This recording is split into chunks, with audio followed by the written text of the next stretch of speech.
Well, if you're into photography, you're into lenses, I'm sure you've heard of Tamron before, right?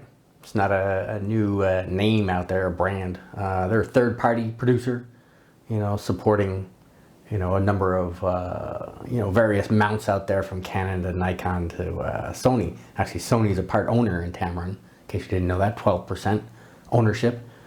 But today's episode of Camera Talk is all about a very specific particular lens that I have, and this one is a Tamron Adaptall 2, and it's a 90mm 2.5, and it's a classic, and it's got the greatest reputation out there in vintage lens world. So stay tuned and we'll talk about the details of that in just a second. I'll be back. Here I am, Vietnam. Rain is always coming down. This is Camera Talk with Dr. Scott. Okay, this episode, like a few of the others I've done before, instead of focusing on a range of different lenses, today I'm focusing on one particular lens that I have. And just as the introduction introduced to you, it is a vintage lens from the late 1970s and through the mid to late 1980s.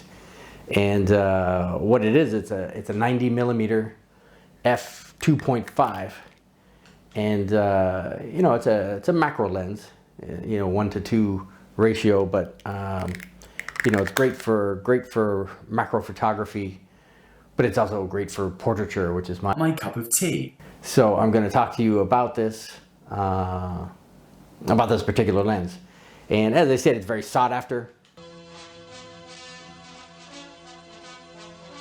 There's a lot of great reputation that goes around this lens.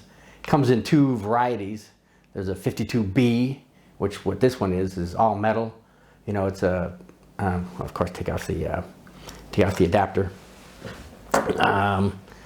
It is it's not very big, obviously, for a 90mm. Yeah. That's what she said. It's almost like a short 85, but it's 510 grams. So it's got some heft to it, but it's all glass and metal. So this is, I'm sure, going to outlive me. But it's it's their SP model, and for Tamron, SP, is their special product. It's their top of the line products. So this is again the 52B. It is from 1979. 1979.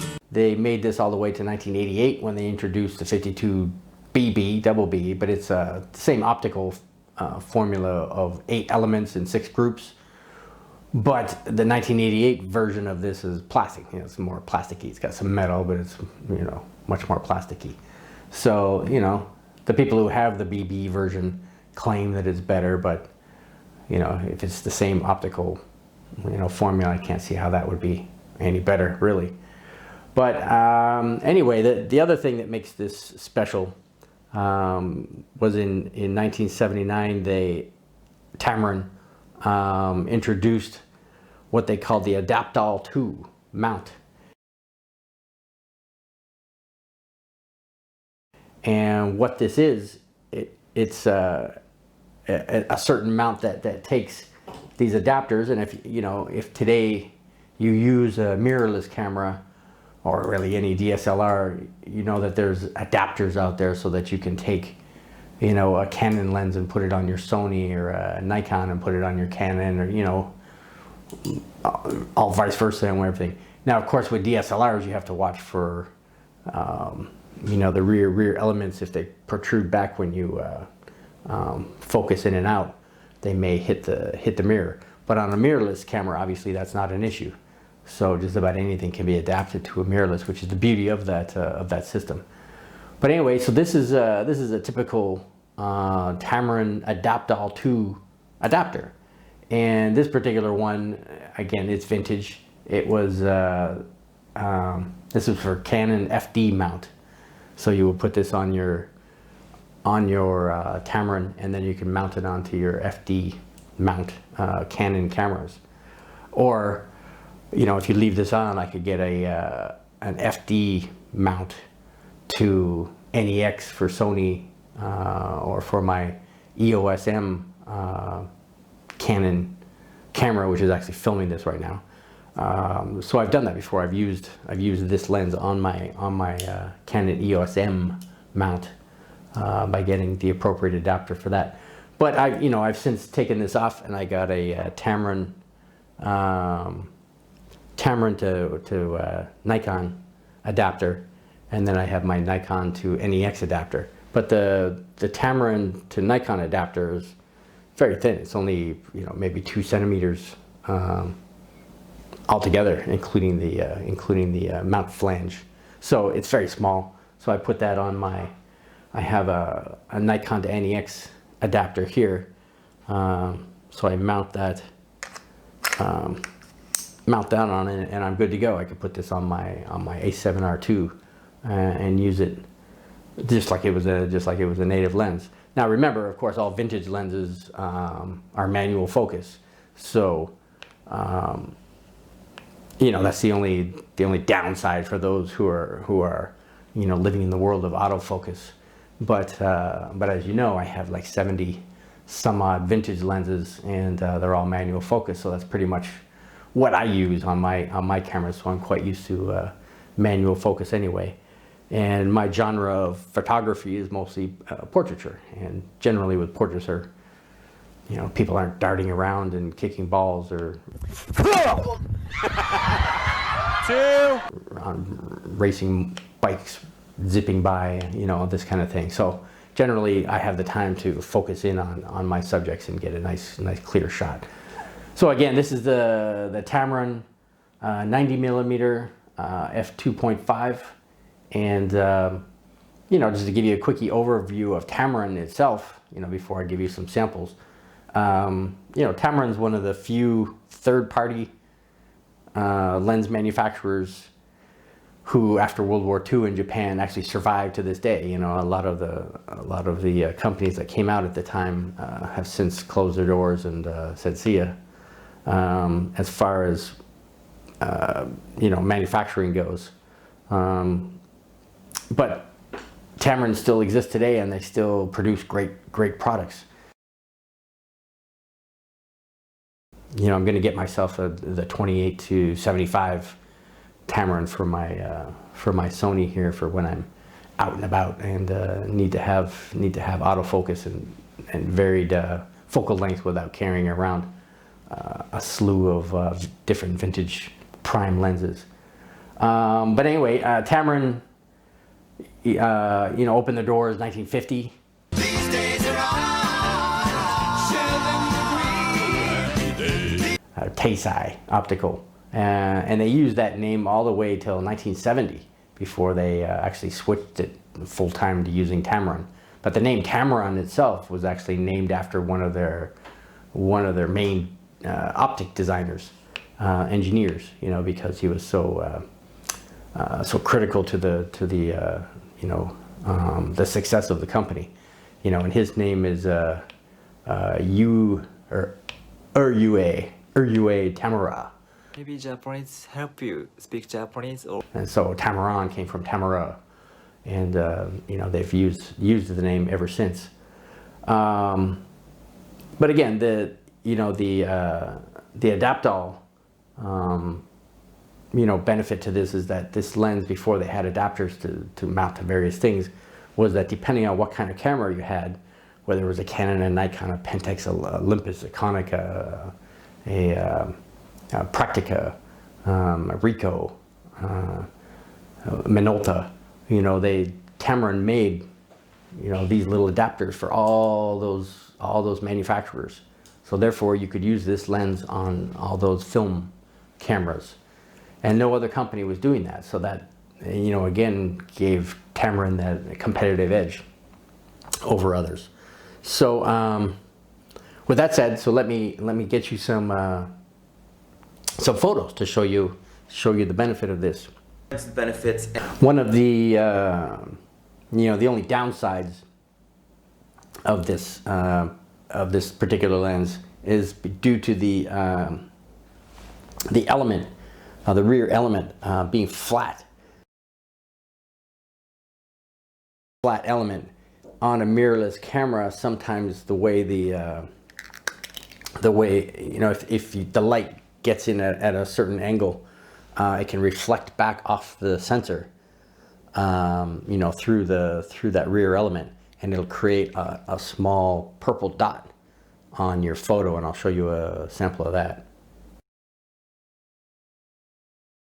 The only downside of this particular lens, and you know, as you can see, you know, up against the white background here, you know, it's a pretty piece of glass.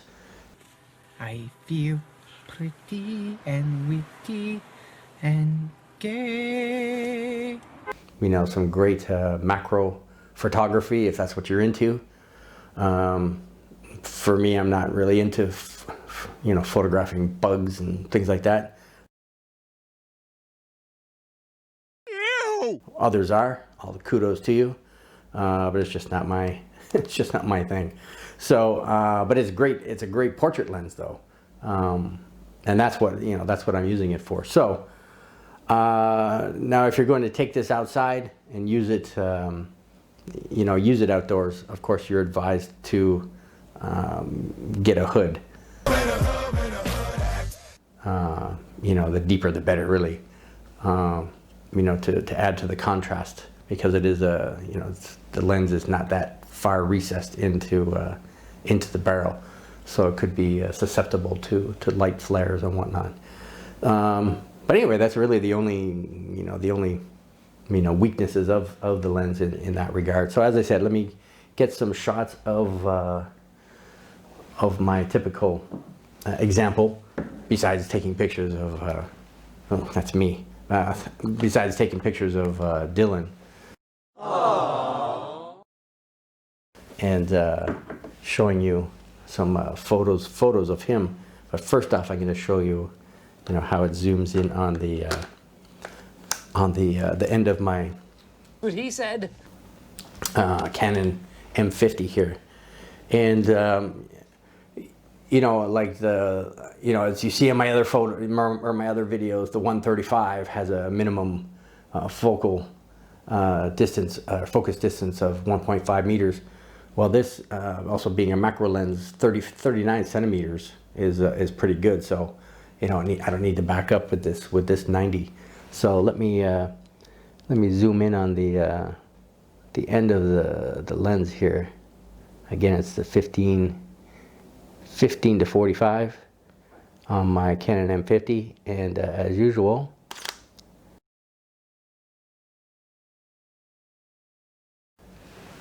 I leave it wide open at 2.5, because I like to shoot everything at wide open to show you that the effects of the bokeh, the out of focus background, and the quality of that called bokeh, or bokeh for those who would rather pronounce it in that way. Okay, so let me show you some photo samples with my son Dylan, and hopefully those who have watched enough videos know who he is now. This week he turned 29 weeks, so he's growing, and he's a great little model, because he likes to look at Daddy's lens when he gets his focused in on him. So let me show you those right now, and I'll take a look at them.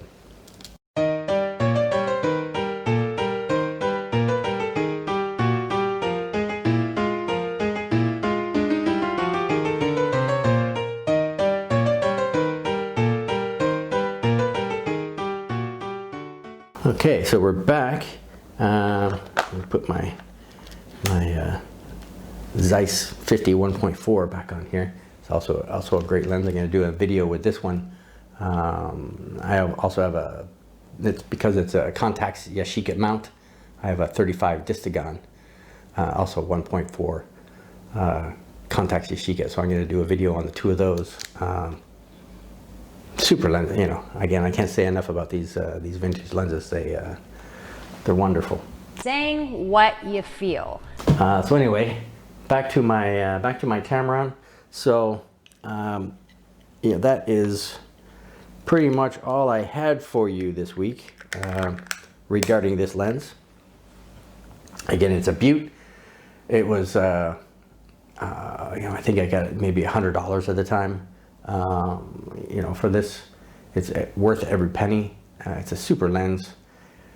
As far as again, vintage third-party lenses go, a lot of them aren't the greatest in the world, but this one is super, and I highly recommend you getting it for your collection, and you should be happy with it. So, What do you live under a rock?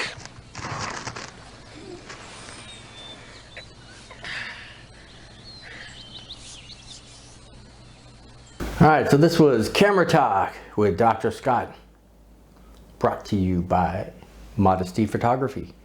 We're here to save you money. We're here to teach you about ways to make your photography a little easier for those who are beginning. Also introduce those who might be interested in vintage lenses. So, each week I talk about various things to do with that. Also, if anybody's in the market for editing software, I always preach Luminar, which is the software I use. It's great. It has all kinds of bells and whistles like Lightroom and Photoshop and Capture One and all the others out there.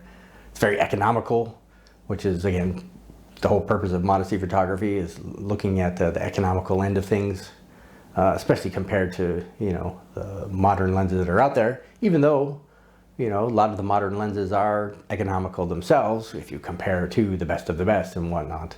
So, that's what, this is all about, this particular channel. So anyway, just remember, you belong here. That's right, you belong here. So each week, come on back. We'll talk about a few things more. I'm never going to preach down to you. I'm not going to come across like, hey, I know it all. I'm the expert. I'm a teacher, and I just want to help share some of the knowledge that I have about the industry and about, my experience with photography. So with that said, I want you to take care. Watch out for the COVID. Wash your hands. Wear that mask. Do whatever it takes, and stay safe. It's all I really want to emphasize. Stay safe out there. So, with that said, I guess we will see you next week. See you in the next episode of Camera Talk.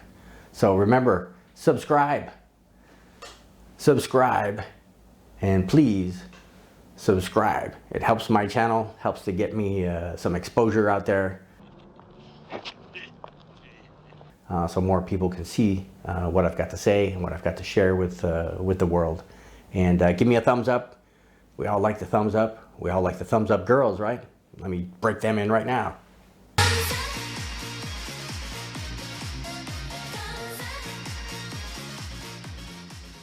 All right. So take care. Bye-bye. Here I am, Vietnam. Rain is always